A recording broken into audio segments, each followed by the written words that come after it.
घोर संकट निवारणपूर्वक श्री दत्तप्रीतिकारक स्तोत्रम म्हणजेच घोर कष्टोद्धरण स्तोत्रम.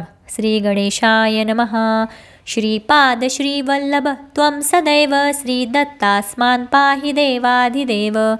भावग्राह्य क्लेशहारिन् सुकीर्ते घोरात् कष्टात् नमस्ते. त्वं नो माता त्वं पिताप्तोऽधिपस्त्वं त्राता योगक्षेमकृत्सद्गुरुस्त्वं. त्वं सर्वस्वं नो प्रभो विश्वमूर्ते घोरात् नमस्ते.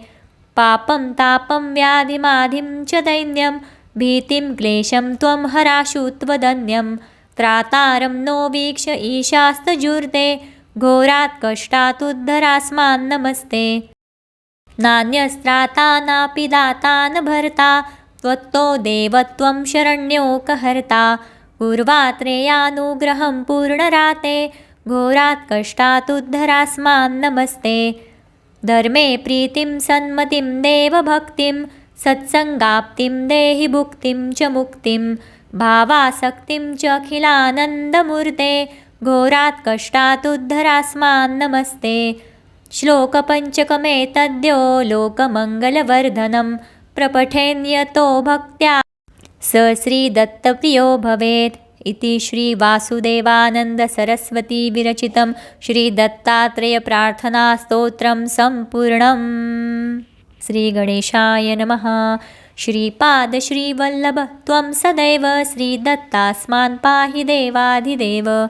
भावग्राह्य क्लेशहारिन् सुकीर्ते घोरात् नमस्ते.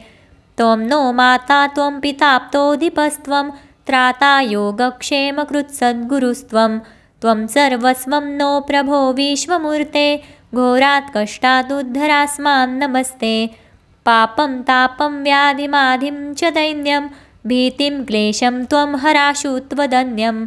त्रातारं नो वीक्ष्य ईशास्तजुर्ते घोरात् नमस्ते.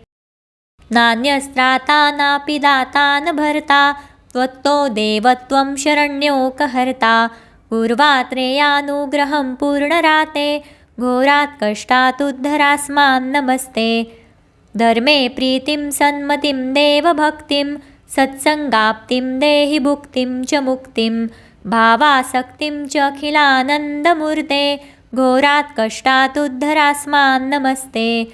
श्लोकपञ्चकमेतद्यो लोकमङ्गलवर्धनं प्रपठेन्यतो भक्त्या स श्रीदत्तप्रियो भवेत्. इति श्रीवासुदेवानन्दसरस्वतीविरचितं श्रीदत्तात्रेयप्रार्थनास्तोत्रं सम्पूर्णम्. श्रीगणेशाय नमः. श्रीपाद श्रीवल्लभ त्वं सदैव श्रीदत्तास्मान् पाहि देवाधिदेव. भावग्राह्य क्लेशहारिन् सुकीर्ते घोरात् नमस्ते. त्वं नो माता त्वं पिताप्तोऽधिपस्त्वं त्राता योगक्षेमकृत्सद्गुरुस्त्वं. त्वं सर्वस्वं नो प्रभो विश्वमूर्ते घोरात् नमस्ते.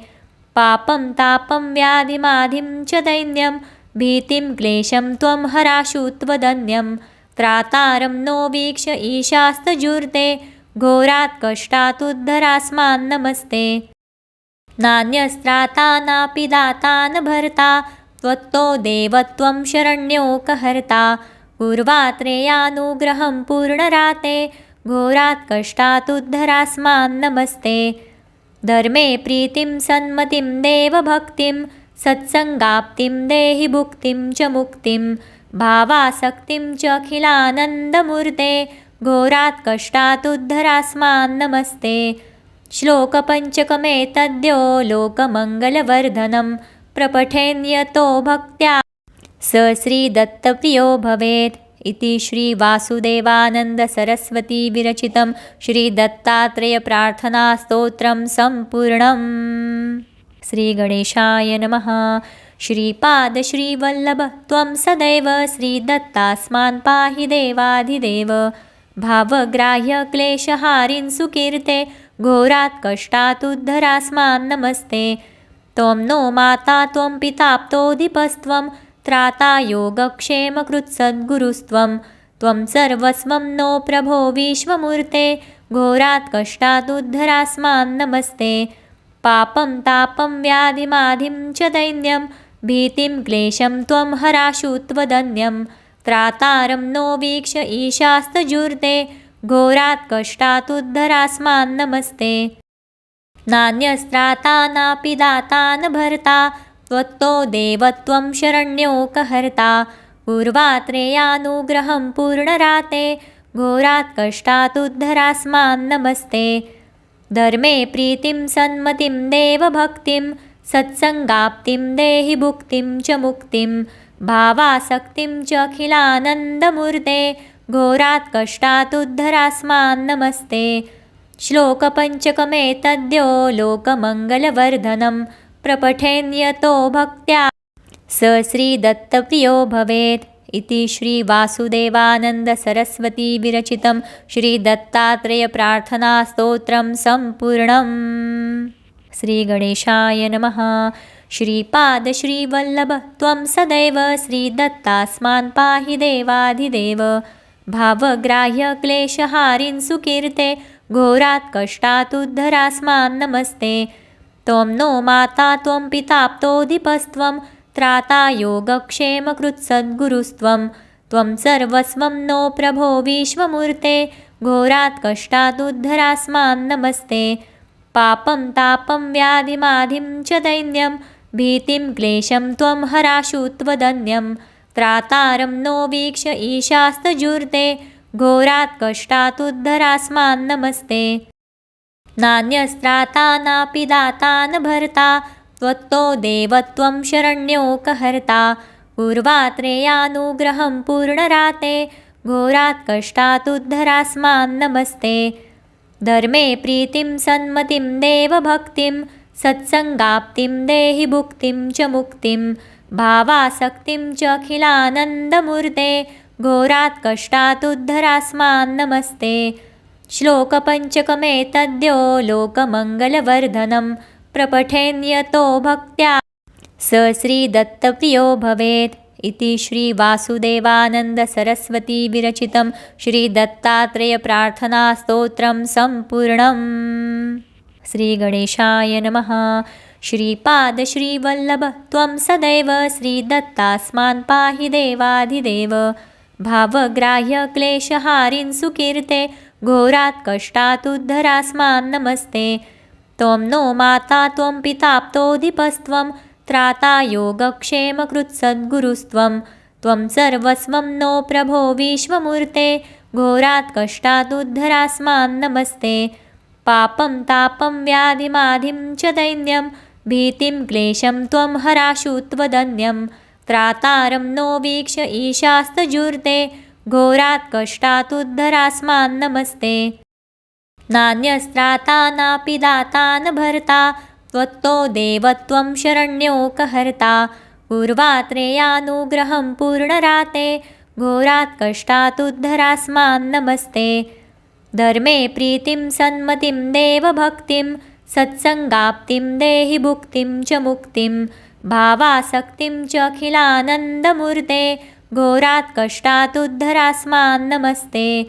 श्लोकपञ्चकमेतद्यो लोकमङ्गलवर्धनं प्रपठेन्यतो भक्त्या स श्रीदत्तप्रियो भवेत्। इति श्रीवासुदेवानन्दसरस्वतीविरचितं श्रीदत्तात्रेयप्रार्थनास्तोत्रं सम्पूर्णम्।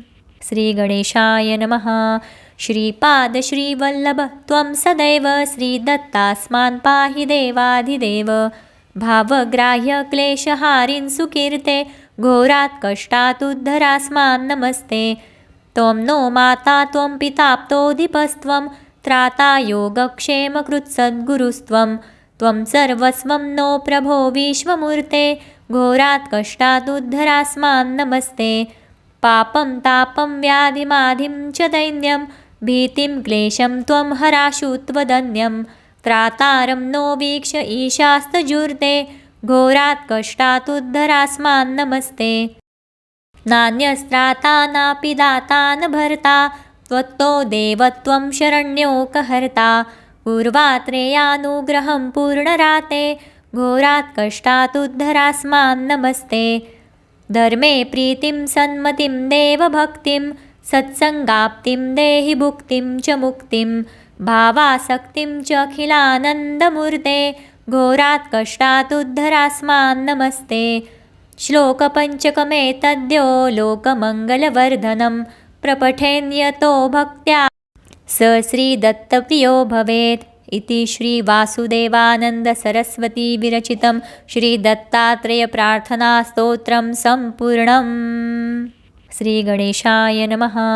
श्रीपादश्रीवल्लभ त्वं सदैव श्रीदत्तास्मान् पाहि देवाधिदेव। भावग्राह्यक्लेशहारिन् सुकीर्ते घोरात् कष्टादुद्धरास्मान् नमस्ते। त्वं नो माता त्वं पिताप्तोऽधिपस्त्वं त्राता योगक्षेमकृत्सद्गुरुस्त्वं त्वं सर्वस्वं नो प्रभो विश्वमूर्ते घोरात् कष्टादुद्धरास्मान् नमस्ते। पापं तापं व्याधिमाधिं च दैन्यं भीतिं क्लेशं त्वं हराशु त्वदन्यं त्रातारं नो वीक्ष ईशास्तजुर्ते घोरात् कष्टादुद्धरास्मान् नमस्ते। नान्यस्त्राता नापि दाता न भर्ता त्वत्तो देवत्वं शरण्योकहर्ता पूर्वात्रेयानुग्रहं पूर्णराते घोरात् कष्टादुद्धरास्मान् नमस्ते। धर्मे प्रीतिं सन्मतिं देवभक्तिं सत्सङ्गाप्तिं देहि भुक्तिं च मुक्तिं भावासक्तिं च अखिलानन्दमूर्ते घोरात् कष्टादुद्धरास्मान् नमस्ते। श्लोकपञ्चकमेतद्यो लोकमङ्गलवर्धनं प्रपठेन्यतो भक्त्या स श्रीदत्तप्रियो भवेत् इति श्रीवासुदेवानन्दसरस्वतीविरचितं श्रीदत्तात्रेयप्रार्थनास्तोत्रं सम्पूर्णम्। श्रीगणेशाय नमः। श्रीपादश्रीवल्लभ त्वं सदैव श्रीदत्तास्मान् पाहि देवाधिदेव। भावग्राह्यक्लेशहारिन् सुकीर्ते घोरात् कष्टादुद्धरास्मान् नमस्ते। त्वं नो माता त्वं पिताप्तोऽधिपस्त्वं त्राता योगक्षेमकृत्सद्गुरुस्त्वं त्वं सर्वस्वं नो प्रभो विश्वमूर्ते घोरात् कष्टादुद्धरास्मान् नमस्ते। पापं तापं व्याधिमाधिं च दैन्यं भीतिं क्लेशं त्वं हराशु त्वदन्यं त्रातारं नो वीक्ष ईशास्तजुर्ते घोरात् कष्टादुद्धरास्मान् नमस्ते। नान्यस्त्राता नापि दाता न भर्ता त्वत्तो देवत्वं शरण्योकहर्ता पूर्वात्रेयानुग्रहं पूर्णराते घोरात् कष्टादुद्धरास्मान् नमस्ते। धर्मे प्रीतिं सन्मतिं देवभक्तिं सत्सङ्गाप्तिं देहि भुक्तिं च मुक्तिं भावासक्तिं च अखिलानन्दमूर्ते घोरात् कष्टादुद्धरास्मान् नमस्ते। श्लोकपञ्चकमेतद्यो लोकमङ्गलवर्धनं प्रपठेन्यतो भक्त्या स श्रीदत्तप्रियो भवेत् इति श्रीवासुदेवानन्दसरस्वतीविरचितं श्रीदत्तात्रेयप्रार्थनास्तोत्रं सम्पूर्णम्। श्रीगणेशाय नमः। श्रीपादश्रीवल्लभ त्वं सदैव श्रीदत्तास्मान् पाहि देवाधिदेव। भावग्राह्यक्लेशहारिन् सुकीर्ते घोरात् कष्टादुद्धरास्मान् नमस्ते। त्वं नो माता त्वं पिताप्तोऽधिपस्त्वं त्राता योगक्षेमकृत्सद्गुरुस्त्वं त्वं सर्वस्वं नो प्रभो विश्वमूर्ते घोरात् कष्टादुद्धरास्मान् नमस्ते। पापं तापं व्याधिमाधिं च दैन्यं भीतिं क्लेशं त्वं हराशु त्वदन्यं त्रातारं नो वीक्ष ईशास्तजुर्ते घोरात् कष्टादुद्धरास्मान् नमस्ते। नान्यस्त्राता नापि दाता न भर्ता त्वत्तो देवत्वं शरण्योकहर्ता पूर्वात्रेयानुग्रहं पूर्णराते घोरात् कष्टादुद्धरास्मान् नमस्ते। धर्मे प्रीतिं सन्मतिं देवभक्तिं सत्सङ्गाप्तिं देहि भुक्तिं च मुक्तिं भावासक्तिं च अखिलानन्दमूर्ते घोरात् कष्टादुद्धरास्मान् नमस्ते। श्लोकपञ्चकमेतद्यो लोकमङ्गलवर्धनं प्रपठेन्यतो भक्त्या स श्रीदत्तप्रियो भवेत् इति श्रीवासुदेवानन्दसरस्वतीविरचितं श्रीदत्तात्रेयप्रार्थनास्तोत्रं सम्पूर्णम्। श्रीगणेशाय नमः।